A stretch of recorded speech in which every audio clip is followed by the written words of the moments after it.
What's up, everybody?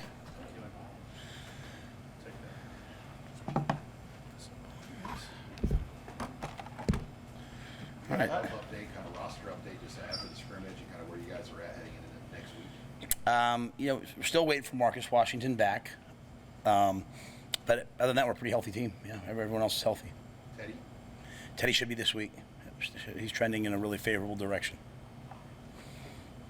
What do you see out there today? I thought it was a lot of fun. First of all, it was really hot, which was great. We were able to get a bunch of plays with the young guys at the end. During the Boneyard Bash, had the band out there, had a bunch of students there. Thought we played really strong on defense again. I think guys are really settling into the defense. So the offense put together some nice drives. Had some some of the issues we had last week in terms of procedure and clock. Those all went away. So I thought it was a step in the right direction. Definitely a step in the right direction. So we have to watch the tape and see exactly who performed well. We had one or two players that put the ball on the ground a couple times on offense. I'm not going to indict everyone for that, but we had a guy, really two guys that has to protect the ball better. But I think our defense is definitely being physical and hitting. So still some work to do in the kicking game. Still some work to do on offense and on defense. But I like where we're at right now. Is there any particular aspect of the defense that is impressing right now? I just think they run and hit. They run and tackle really well. They were playing the run game well and creating some negative plays. As I said, they knocked the ball out a couple times. So they're really physical. So, I'd say that's their strength. Just kind of that flocking of the ball and striking people. They're doing that at a high level. Does it sound, or are they giving up any big plays? We're giving up some in practices. I can't remember what it was today. Maybe one, but they're not giving up. We're certainly sound. I wouldn't allow it to not be sound. Now does a guy get blocked sometimes in a play hit? Yeah, absolutely. But for the most part, I think we're playing good team defense. How does the whole complexion of the preseason, this month, change now that you're into the week before game week? The next week's a short week. The school starts Monday. How does all of that impact just what you're doing with the team? Yeah, I think one of the keys has always been to me, Mitch, not starting opponent prep too early. Sometimes, they think so much about the game. By the time they get to the game, it sounds dumb, but it's almost like boring. You know what I mean? There has to be some excitement about it in terms of the timings. You have to time it perfectly. So, we'll give them tomorrow off. Now, my version of off, which, we'll have a meeting in the morning to talk about academics for school and all that. So it's, academics because we have school on Monday. Monday's an off day for them as well. So we'll give them 2 days back to back. So the first day of school and that Sunday. So they have a chance to kind of recover now. We've gone really hard. For some of them, it's the hardest thing they've probably ever done, and it's good. And so I'm pleased with them.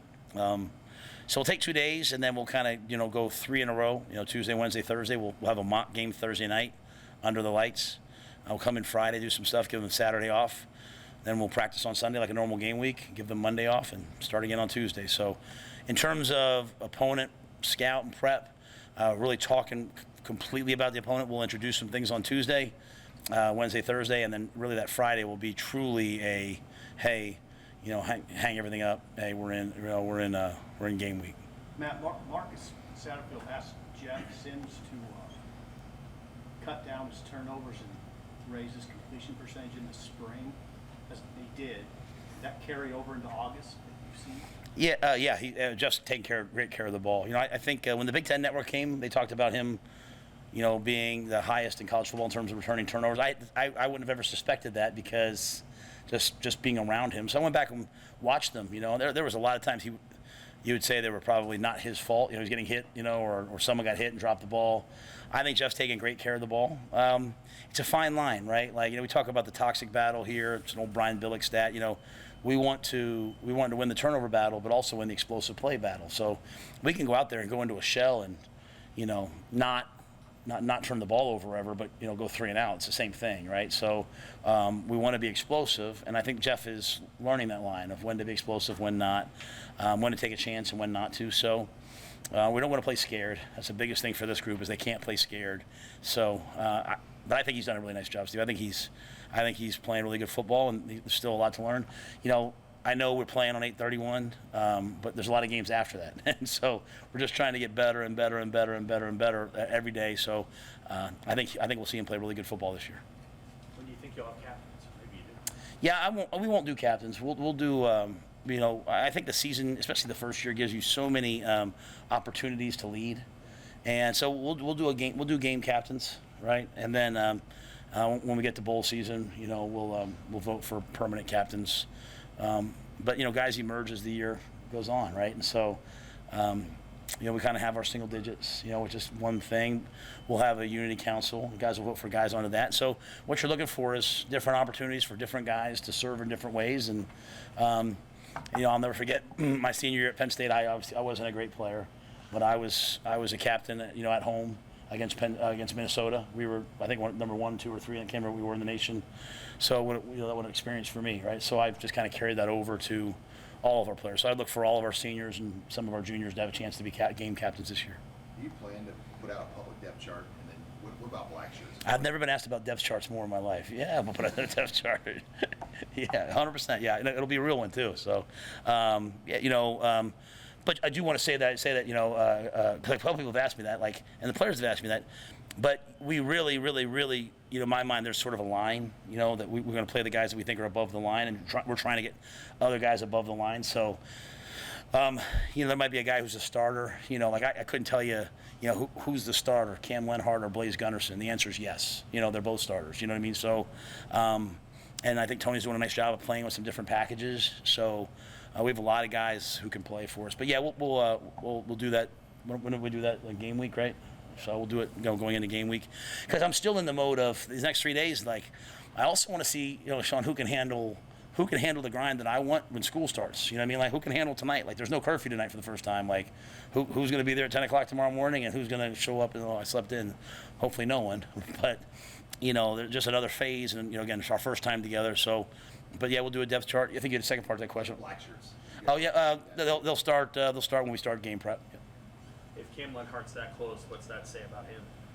Oh, Cam's been fantastic since he got here. An old soul, mature beyond his years, an excellent player. Yeah, excellent player. Will play a ton of football for us. So. There could be at times kind of a split thought about whether a place like IMG is helpful or not, but it appears to have helped him. I mean, what have you seen maybe that he may have learned in that setting that helped him prepare for this? Well, I think Cam comes from a great family, first of all. So I know he was certainly raised to a certain, with standards. Man, I think going away, there's a level of independence. I see that with my own son right now. He's a senior, and he's sent me a picture yesterday of him doing laundry. Mom ain't doing it. I told him, don't ask your grandmother to do it, man. So he's doing it. So there's a level of independence that comes along with that. And then I think the people at IMG do a tremendous job with their sports psychology and all those different things. I mean, he gets here, he's talking about neutrality and all these high-end things that, so he's been trained. But I certainly don't want to take anything away from his family, because I think he comes from a great family. How big a deal has Dr. Haskell been to your operation? Heard her come up a lot, just from coaches and players. Dr. Haskell's is important to me as Chris Peduzzi, the head athletic trainer, Corey Campbell. She's as important to me as the offensive and defensive coordinators. It's so simple. We sometimes have a way of looking at mental health and sports performance, and kind of over here. But I'll say to guys sometimes, guys, if you have a tight hamstring, do you go see the trainer? They're like, yeah. I'm like, you break your leg, you see the doctor? Yeah. Well, if you're feeling a little bit, depressed or anxious or nervous, why would you not go see Dr. Haskell? I do. So, and then if you're feeling great, then she helps keep you in that zone and teach you how to get the flow and teach you how. So, I think we as coaches have studied a lot about cognitive load and this generation and the impact of phones on their their brains and their ability to concentrate and attention and focus control. And really, to answer your question, all I really want is guys to be able to go from their thinking brain, getting the call, knowing the situation, and then shutting that brain off, focusing in and just reacting. And so she's teaching them how to do that. So she both handles the whole spectrum of mental health, but also kind of sports performance, which obviously is involved in that. and she's doing it at a high level, and she's doing it so we have common language, if that makes sense. So now, in the offensive line room, Donnie can be talking about breathing, or, we have things that we do football-wise, like cycle of the snap, hey, here's what we want you to do from the end of one snap to the beginning of the next. We write them all the way out for the guys. So we're just integrating her into it, so she's using our language and we're using her language. So I think we're, hopefully on the cutting edge of what we're doing. You got a pretty good idea who the number 2 quarterback is? I think it's both of them right now. I think they both are ready to lead. I think they both are, we can win with both of them. Yeah, I say that because they bring different attributes to the table. I think, Heinrich would be a little bit more of, the dual threat stuff. Chubb a little bit more, it's probably like, Heinrich would probably be like a little bit more on the edge of run it first and then throw it, though he's really coming along in the drop back pass game. And Chubb would be a little bit more in the throw it first into the run it game. So I think both of those guys would have a role if something were to happen to Jeff. Would it be a situational decision? Yeah, we wouldn't be the old, we wouldn't do Steve Spurrier, run the quarterbacks on play after play, It'd kind of be like, hey, we're in a situation, we're running the ball here. Maybe it's a little more Heinrich. Hey, we're going to drop back and throw it. We're down 2 scores. Maybe it's Chuba. And, again, they're continuing to try to elevate past each other, and they're such good friends, too, so it makes it a healthy competition. So I don't think we could sit here and tell you right now, and I think that's a good thing. I don't think it's a bad thing at all. I think if something were to happen to Jeff, which I would never want to happen, obviously, for Jeff's sake, we would feel really good about Chuba, and we would feel really good about Heinrich going out there and leading the team. Along those lines, at the running back position, do you feel similarly about the way that those guys complement maybe the top 3, the way that they complement each other with their skill sets and how they can bring different things? Yeah, I think for us, I think we feel like Gabe is clearly the number 1 guy. Ramir, clearly the third down back and still a runner, right? But Ramir's ability to track protections and catch the ball in the backfield is pretty special. I think, every scout that comes in here, I tell them all, like, hey, I had Jermichael Hasty at Baylor still playing. I said, he's just like him. He can run option routes, choice routes. So I think Ramir's got a future. Ramir has a little tweak to his hammy, so you asked about the injury report. Should be back this week. Just kind of got tight on him the other day, so we held him, but should be fine. So, I think kind of situationally, those 2 guys. And then Anthony is, when the ball's in his hands, Anthony's elite running the football. Anthony just, he's put the ball on the ground too much. He's fumbled the ball too much. And no matter how talented you are, if you fumble the football, you can't play for us.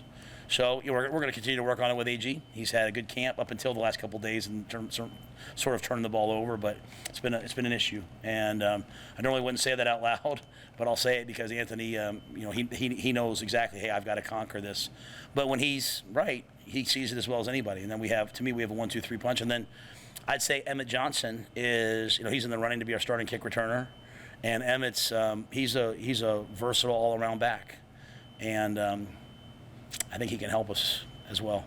Where's Gabe come the furthest? What do you like about him most? I didn't see him before, so I can't say. I just from the day I got here, I was like, wow, that's what they're supposed to look like. You know what I mean? Like, he's big, he's powerful. He can run behind his pads. He can run inside zone, outside zone, power counter, anything you want to run duo. He's good in protection. He's consistently still trying to work on his hands. His hands are the number one thing that keeps him from being on the field all 3 downs. But he can catch. He just has to, that's what he's working on. But, it's very rarely that you have a guy that's, 225 pounds and also runs 4.4, you know what I mean, and has lateral movement. So, I know he started as a freshman. I know he had that injury. But I can't imagine many better than that kid. So I've been impressed with him since the day we got here. Do you include Marcus? You mentioned trending positively with the health status. Do you include Washington in Yeah. the group that can be ready for Minnesota? Oh yeah, no setbacks. I just think it's, he's healing kind of slow, and I think we're kind of, he's played so much football, we're kind of hesitant to push him. But no setbacks. He does all of our run throughs, all of our walkthrough run through stuff. He did a little bit of Indy the other day, I believe. But I would expect him to play that first game. Hey, Coach, with the classes starting Monday, will there be any walk-ons that could get a scholarship with some of the openings you've had? Yeah, we have 2 scholarships left over, so we'll put 2 guys on. One is Phelan Sanford, and the other one's yet to be told to the kid yet, so I like to tell him first. But Phelan, who's been on before, and is an excellent player and a great teammate, and he gets it not off, he gets it off of merit, the role he's playing in the rotation at safety and then playing on all the special teams. Anything else, guys? Which a lot's been made about the rotation of the defense, having as many guys as possible. Are you at a number right now with how many guys you think you could put onto the field on defense right now? Yeah, I'll be honest with you, a lot of it's seeing them in games to know, like, hey, was I right or wrong? But, if you count the true D linemen, we have 3 of them. I think we're at like 6, maybe 7 that we feel like would put in a game. Might be getting close to 8 there. We have 3 jacks that we trust. We've got 6 inside backers that we trust. And when I say trust, like they've shown that they can play over the line. There's a lot of other guys that are, on the way, right? And then in the back end, we have a bunch of guys. So I think on defense, we have a lot of players that can play. I think we just have to play some games and get guys in there and see, make sure the moment's not too big. I'd hate for it to be. I mean, that's the whole point of our program is practice really hard, good on good all the time so that you get to the games and you're not overwhelmed. So we're going to put them out there and see what happens. What's the status of the kicking battle, I guess you call it, between Chris and Tim? Yeah, I'm hesitant to say anything right now because today was not our best day kicking. We struggled a little bit today in the kicking game. So today Tristan went with the ones today. Timmy had been going with the ones. Tristan went with the ones today. So I think probably as we get into like Wednesday, Thursday, we'll kind of have like, hey, this is how we're heading into game week on Friday. And that Thursday night mock game is important to me. I like to get out on the field under the lights. Obviously we're playing night game. Guys have been tired. They've been going to class. They've been doing homework and just kind of see who performs. So probably by Thursday we'll make an official decision when we come out with that depth chart in terms of hey who's gonna be the starter. But it was Tristan as of today. Okay. All right, thanks guys. Thanks.